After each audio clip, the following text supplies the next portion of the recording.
কোরবানির বাজারে যদি গরু বিক্রি করতে নাও, বিক্রি যদি না হয়, রশিটা গলায় পেঁচায় দিলে গরুটা মালিকের আগে আগে বাড়ি চলিয়া যায়। গরুটায় মালিকের থেকে সব, মালিকের থেকে একটা টাকাও পায় না। গরুটা দিয়ে তাকায় দেখ, ঘুমানোর জন্য একটা আরামের বিছানাও গরুটায় পাইল না। কই গোয়াল ঘরে শোয়ায় রাখলো, তাকায় দেখো গরুটা কত কষ্টে সেখানে রাত্র কাটায়। মশার কারণে ঘুমাইতে পারে না, ভালো বিছানার কোনো আয়োজন নাই। এরপরও গাভীটা সারাটা রাত সজাগ থাকে, বাচ্চারে দুধ দিতে পারে না। নিজের ভিটামিন যুক্ত সব দুধ তার মালিকের দিয়া দিল, কোনোদিন প্রতিবাদ করলো না, ও মালিক আমার বাচ্চারে দুধ না দিয়া সব দুধ তুমি নিয়ে গেলা, তোমার কাজ করব না। এই বলিয়া গরুটা কোনোদিন মালিকের সাথে বেয়াদবি করে নাই। কোরবানির বাজারে যদি গরু বিক্রি করতে নাও, বিক্রি যদি না হয়, রশিটা গলায় পেঁচায় দিলে গরুটা মালিকের আগে আগে বাড়ি চলিয়া যায়। এরে বান্দা তাকায় দেখ, একটা কুকুর মালিকের কত পাগল, মালিকের জন্য জীবনটা পর্যন্ত কুকুর দিয়া দেয়, বহু প্রমাণ আছে। এরপর মালিক একটা টাকাও দেয় না, 3 বেলা খানাও দেয় না, মালিক খালি গালি দেয়, কুকুরের ধমক দেয়। এত ধমক খাওয়ার পরেও কুকুর মালিকের ভুলে না, মালিকের ভুলে না, বেয়াদবি করে না।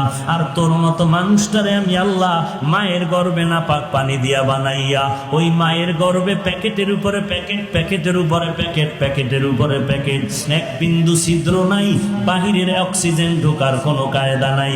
তোর এখন নাকার মুখে যদি কষ্টেপ দিয়া আধা মিনিট রাখা হয়, তুই আর বাঁচতে পারবি না নিঃশ্বাস না নিতে পারলে। অথচ মায়ের গর্ভে তাকায় দেখ, বাহিরের একটা সেকেন্ডের অক্সিজেন ঢুকে না, 7-8 মাস পর্যন্ত বিনা বাতাসে কে বাঁচায় রাখতেছে। ওই আল্লাহ তোরে এত নেয়ামত দিয়া মায়ের গর্ভে রাখলে, দুনিয়াতে আসার পরে তুই খানা খাইতে পারবি না, দুনিয়ার তৈরি করা তুই নাস্তাও খেতে পারবি না। আল্লাহ বলেন আমি তোর মায়ের বুকের মধ্যে দুধের ব্যবস্থা করে রাখলাম, এমন একটা কুদরতের ফ্লাক্স বানাইলাম, দুনিয়াওয়ালারাও ফ্লাক্স বানায় 24 ঘন্টার গ্যারান্টি দেয়। গরম চা রাখবি ঠান্ডা হবে না, গরম দুধ রাখবা ফ্লাক্সের দুধ আর ঠান্ডা হবে না। ওরে বান্দা তারপরও দেখো এমন একটা ফ্লাক্স পাইবা না যে 24 ঘন্টা গরম থাকে। যদিও চ্যালেঞ্জ দেয় 24 ঘন্টা গরম থাকে না। আল্লাহ কয় আমি কেমন রহমান, একটু বান্দা, একটু চিন্তা কর, আমি আল্লাহর পরিচয়টা নাও।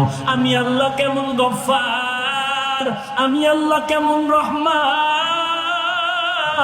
এমন একটা ফ্লাক্স আমি বানাইলাম, তোর আরামের জন্য দুধের ব্যবস্থা করে রাখলাম। মায়ের বুকের মধ্যে এমন এক কুদরতের ফ্লাক্স আমি বানায় রাখলাম, ওই দুধটা তুই 2 বছর পর্যন্ত পান করবি।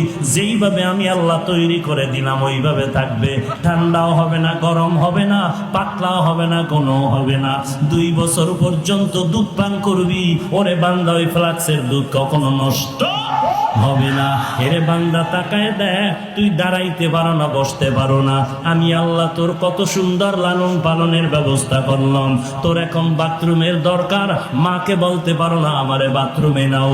তোমার এখন খানার দরকার, আম্মা জানকে বলতে পারো না আম্মা আমাকে খানা দাও। কি করতেছো বান্দা? তোর একটা পুঁজি হলো শুধু কান্নার আওয়াজ, কান্নার আওয়াজ, কান্নার আওয়াজ। ওই কান্নার আওয়াজটা শুধু মা বুঝতে পারে। কান্না দিয়া তুমি কি চাও? আব্বা জান বাচ্চার কান্না শুনে কয় বাচ্চা কেন কান্না করতেছে, তাড়াতাড়ি ভাত দে, ক্ষুধা লাগছে। মায়ে কয় না না, বাচ্চা এখন ক্ষুধার কান্না কাঁদে না, কারণ 3 মিনিট আগে বাচ্চাটারে খানা দিয়েছি। বাবায় বলে তো কান্না করে কেন? বলে এখন বাচ্চাটা ঘুমায় যাবে, ঘুমের জন্য বাচ্চাদের একটা কান্না আছে, ওই কান্না কাঁদে। আল্লাহ কয় বান্দা তাকায় দেখ, বাথরুমে যাওয়া লাগবে, তুই বাচ্চা মানুষ বলতে পারো না, শুধু কান্না করো। ওই কান্নার মধ্যে তুই কখন কি চাও আম্মা জান বুঝতে পারে, আর জগতে কেউ বুঝে না।